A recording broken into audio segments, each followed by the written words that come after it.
Hello everyone, how are you all doing? I hope all of you are doing great. So as you all know, we are doing chapters from class 6 new NCERT of English पूर्वी.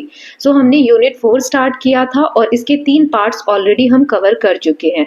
मैं chapter number नहीं देती हूँ, जैसे आप लोग chapter 10, chapter 11 बोलते हैं, यूनिट के हिसाब से मैं पार्ट्स डिवाइड करती हूँ. ओके, सो ये पार्ट जो है यूनिट 4 का हम 4th पार्ट देखने वाले हैं, जिसमें द विनर जो पोएम हमने पार्ट 3 में स्टार्ट की थी. अब इसकी एक्सरसाइज देख लेते हैं. कुछ पार्ट तो एक्सरसाइज का हम ऑलरेडी कवर कर चुके हैं, अब बचा हुआ कवर कर लेते हैं. सो सबसे पहला क्वेश्चन यहाँ दिया हुआ है, let us think and reflect. यहाँ पे पोएम की लाइनें दी गई हैं, उन्हें हमें रीड करना है और उस बेसिस पे कुछ क्वेश्चन है वो सॉल्व करने हैं. जैसे we run so fast I can't even catch my breath. हम लोग इतनी फास्ट दौड़ रहे हैं कि हमारी जो सांस है, हम ब्रीथलेस हो रहे हैं, हम सांस ढंग से नहीं ले पा रहे हैं.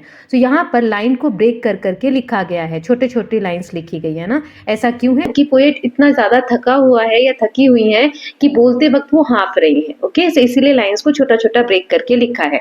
अब कुछ क्वेश्चंस हैं, इसमें पहला है complete the sentence given below with the correct option. The speaker needs to catch her breath because speaker जो है पोएम की, जो भी पोएम को बोल रही हैं, उनकी सांस जो है वो लेने में क्यों प्रॉब्लम आ रही है. तो 4 ऑप्शन है. पहला है एवरीवन डिसाइड्स टू वॉक, क्योंकि वो चलना चाहते हैं सभी लोग. All the friends wish to go home, क्योंकि सारे फ्रेंड्स घर जाना चाहते हैं. Running fast results in being breathless, जब हम तेज दौड़ते हैं तो सांस लेने में भी प्रॉब्लम आती है क्योंकि हम जल्दी जल्दी सांस लेने लगते हैं. They need to do breathing exercise, क्योंकि उन्हें ब्रीदिंग एक्सरसाइज करनी चाहिए. तो इसका आंसर है C, running fast results in being breathless. Then second है, is the speaker alone, why do you say so. क्या जो स्पीकर है, कविता जो बोल रहा है पोएम, क्या वो अकेला है, और अगर अकेला नहीं है तो आपको ऐसा क्यों लगता है वो भी बताना है. So no, the speaker is not alone because the word we indicates that speaker is with friends और other children while playing. Speaker जो है पोएम का वो अकेला नहीं है. क्यों?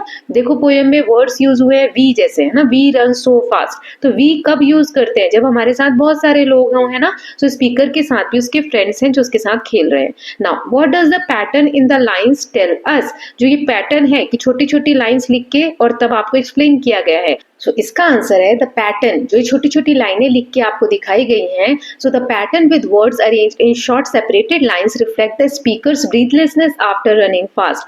क्योंकि स्पीकर जो पोएम को बोल रहे हैं वो तेज दौड़ रहे हैं, इसलिए उनको सांस लेने में प्रॉब्लम हो रही है, हाँफ रहे हैं, है ना. सो ये छोटी छोटी लाइन्स हमें यही दिखाती हैं. Now it also emphasise excitement of the play, कितने एक्साइटेड होके बच्चे गेम को खेल रहे हैं. सो ये चीज हमें ये भी दिखा. नाउ अगली लाइन्स है, when blue darks turn to black, cold grass aches our feet, trees keep close games over night's wind. इन लाइनों के बेसिस पे कुछ क्वेश्चंस है. पहला, give one reason why the grass is cold. ऐसा क्यों है कि घास ठंडी है. So the grass is cold because it is evening और night and the temperature has dropped as the sun has set. क्योंकि शाम हो गई है, सूरज डूब गया है और टेम्परेचर अब धीरे धीरे कम हो रहा है और इसके कारण घास ठंडी है. Now complete the sentence suitably. ये लाइन है, इसको सेंटेंस को हमें कंप्लीट करना है.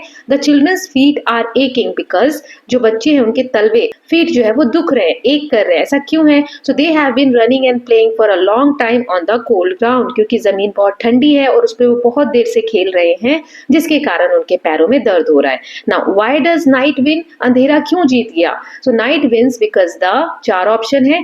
Time for play has ended, children are tired, time to play at home begin, night follows day.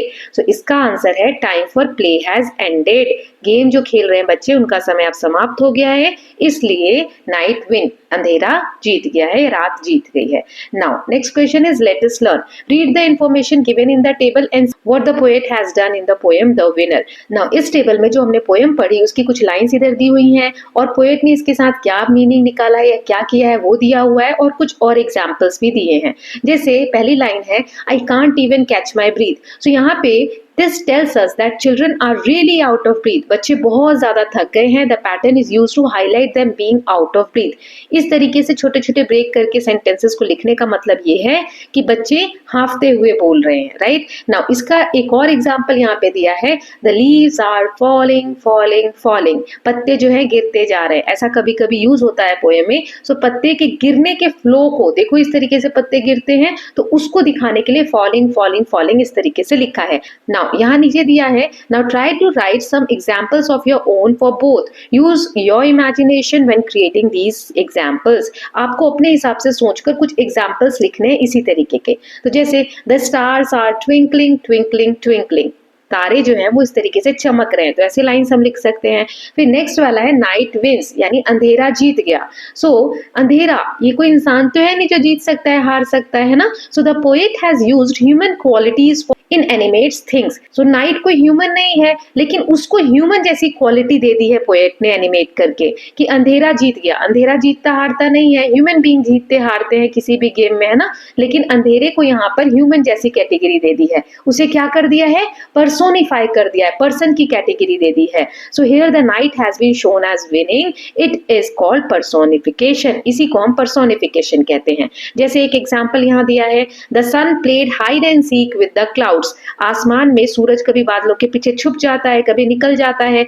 ये तो एक फिनोमिना है जो होता है, लेकिन हम यहाँ पे सन को एक ह्यूमन की कैटेगरी दे रहे हैं, क्योंकि हम लोग खेलते हैं छुपन छुपाई, तो हाइड एंड सीक तो है ना, सन कैसे खेल सकता है। लेकिन क्योंकि हम यहाँ पे सन को पर्सोनिफाई कर रहे हैं, पर्सन की कैटेगरी दे रहे हैं, तो वहां पर हम ये पॉसिबल कर सकते हैं कि सन हाइड एंड सीक खेल रहा है। तो ऐसे एक एग्जाम्पल हमें देना है। So the wind whispered through the trees, ये हमने पिछली पोएम्स में लाइन पढ़ी थी। हवा जो है गुनगुना रही है या फुसफुसा कर बोल रही है धीरे धीरे। सो ऐसा हवा नहीं कर सकती है, ह्यूमन बीइंग करते हैं, लेकिन हम पोएम में इस तरीके से चीजों को पर्सोनिफाई कर देते हैं। ओके, नाउ नेक्स्ट क्वेश्चन देख लेते हैं। So the poet has talked about a creek in the poem. Creek के बारे में हमने पढ़ा था, छोटी सी जलधारा को हम क्रीक बोलते हैं। You now know that creek is a water body. हम जानते हैं क्रीक क्या है, वाटर बॉडी है। Now complete the word web given below by writing which other water bodies you can think of discuss with your teacher.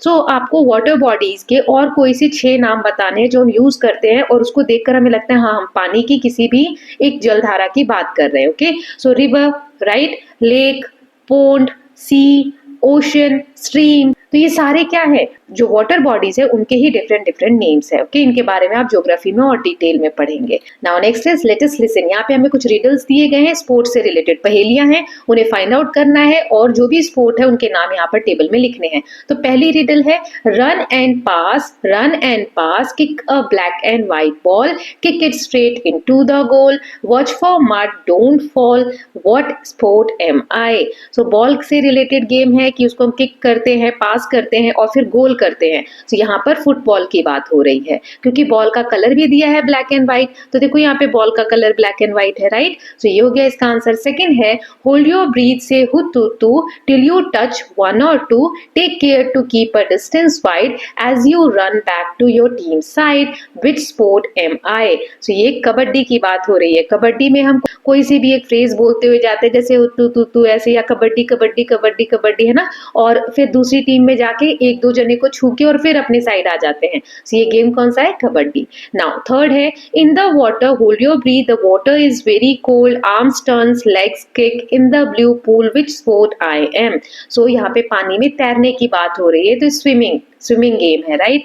Then breathe in breathe out, practise every day just right, you will be healthy and fit, get energy and grow in might, what am I. तो यहाँ पर योगा की बात हो रही है कि breathe in breathe out, सांस लेने की प्रक्रिया को हम कंट्रोल करते हैं योगा के थ्रू, इससे हमें एनर्जी मिलती है, हम ग्रो करते हैं, राइट। सो योगा की यहाँ पर बात हो रही है। Now next is, try to create a riddle about your favourite game, sport, activity, share your riddles with your classmate, let's see who all are able to guess it right. अब ऐसी एक पहेली आपको क्रिएट करनी है, अपने friend से पूछना है और देखना है कि कौन से बच्चे उनको आंसर कर पाते हैं। सो एक मैं यहाँ पर एग्जांपल दे रही हूँ, आप खुद से भी पहेली क्रिएट कर सकते हैं। Bounce the ball, aim with might, shoot to score with all your height. So यहाँ पर बात हो रही है बास्केटबॉल की। सो इसमें हम बॉल को बाउंस करते हैं और एक दूसरे से बचाते हुए हम जितना हाई जंप कर सके करके और फिर बॉल को नेट में डाल के स्कोर करते हैं। ओके, सो ऐसे आप कोई और पहेली भी बना सकते हैं। Now next, let us speak, enact the role of a parent and a child. यहाँ पे सिचुएशंस दी गई हैं, इस सिचुएशन में पेरेंट क्या बोलेंगे, बच्चे क्या बोलेंगे, उसको आपको बोल के बताना है। ओके, सो पहली सिचुएशन है, coming home late after play. मान लो जो बच्चा है वो गेम देर से खेल कर आया घर पे वापस, तो पेरेंट अपसेट है और चाइल्ड एक्सप्लेन कर रहे हैं। तो पेरेंट अपसेट है तो क्या बोलेंगे, why are you so late today, आप इतने लेट क्यों आए हो। तो बच्चा क्या एक्सप्लेन करेगा, sorry I lost track of time while playing with friends. Mummy या पापा, गेम खेलते वक्त मुझे टाइम का ध्यान ही नहीं रहा और लेट हो गया। देन सेकंड सिचुएशन है, sharing details of games you played. जो गेम आपने खेला उसके बारे में बताना है, तो बच्चा यहाँ एक्साइटेड होकर बताएगा और पेरेंट्स क्या करेंगे, डिटेल्स पूछेंगे ध्यान देकर, इंटरेस्ट लेके। सो पेरेंट कहेंगे, so what games did you play today, आज आपने कौन सा गेम खेला, तो बच्चा कहेगा we played hide and seek and then football, it was so much fun. आप यहाँ पे कुछ और भी लिख सकते हैं ना, मैं ये आपको एग्जांपल दे रही हूँ। नाउ थर्ड सिचुएशन है bring a new friend home after play time. आप खेल कर घर आए हैं और अपने एक नए दोस्त को घर लेकर आए हैं, तो आप अपने फ्रेंड को इंट्रोड्यूस करेंगे अपने पेरेंट्स से और पेरेंट्स वेलकम करेंगे। तो बच्चा क्या बोलेगा, mom this is my friend Rahul, we played together at the park. आपका जो भी फ्रेंड वो नाम आप लिखेंगे। तो पेरेंट्स कहेंगे hello Rahul, nice to meet you, I hope you both had a good time. तो इस तरीके से आप सेंटेंसेस क्रिएट कर सकते हैं। नाउ नेक्स्ट क्वेश्चन देख लेते हैं। लेट अस राइट, यहाँ पर आपको एक पैराग्राफ लिखना है जिसमें ये चीजें इंक्लूड करनी है। What time do I go out to play, कब आप खेलने जाते हैं। Who do I play with, किसके साथ खेलते हैं। What games do we play, क्या गेम खेलते हैं। Which is my favourite game, आपका फेवरेट गेम क्या है। Then what do we gain from playing together, साथ में खेलने से हम क्या समझते हैं, क्या सीखते हैं। Then when do we finish playing and go home, कब हमारा खेल खत्म होता है और घर जाते हैं हम। Now give a title to your paragraph, और अपने पैराग्राफ को जो आप लिखेंगे उसे एक टाइटल भी देना है। तो कैसे लिख सकते हैं पैराग्राफ, चलिए देखते हैं। I go out to play every evening at 5 PM with my friends, we usually meet at the playground. हम प्लेग्राउंड के पास मिलते हैं near my house. We play various games like football, hide and seek, and sometimes even badminton. My favorite game is football because it's exciting and requires a lot of teamwork. Playing together teaches us cooperation and we have a lot of fun while staying active. We usually finish playing around 7 PM and then head home. So इस तरीके से आप paragraph लिख सकते हो। Okay, ये मैंने example दिया, लाइन्स आप चेंज कर सकते हैं। Now, next is let us explore. There are many indigenous games in India. Kho-Kho is an example of an indigenous game. Indigenous games are native to region. So, India में बहुत सारे indigenous game हैं. Indigenous game जैसे कि खो-खो, ये क्या होते हैं, जो एक नेटिव रीजन के हों, किसी एक पर्टिकुलर प्लेस से रिलेटेड हों। जैसे ये खो-खो गेम जो है इंडिया से रिलेटेड है। So find out some native games of your state and other parts of India, learn the rules of one such game and play it with your classmates under the supervision of your teacher. ऐसे ही किसी एक indigenous game आपके state या India के किसी भी part से रिलेटेड आपको ढूंढना है और उसके बारे में रूल्स पता करने हैं और फिर खेलना है आपके टीचर के गाइडेंस में। Okay, so indigenous games of India क्या है, example of indigenous games are kho kho, kabaddi, gilli danda etcetera. So ऐसे कुछ गेम्स हैं। So these games are not only fun but also represent the culture and tradition of different region in India.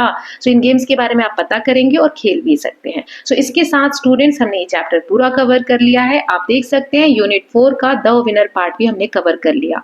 Now unit 4 sports and wellness में last part yoga a way of life ये बचा हुआ है। So ये हम next video से start करेंगे। So I hope you are loving these videos. If you are doing so, please like and share it and don't forget to subscribe Kalyan TV channel for more such videos. Thank you so much.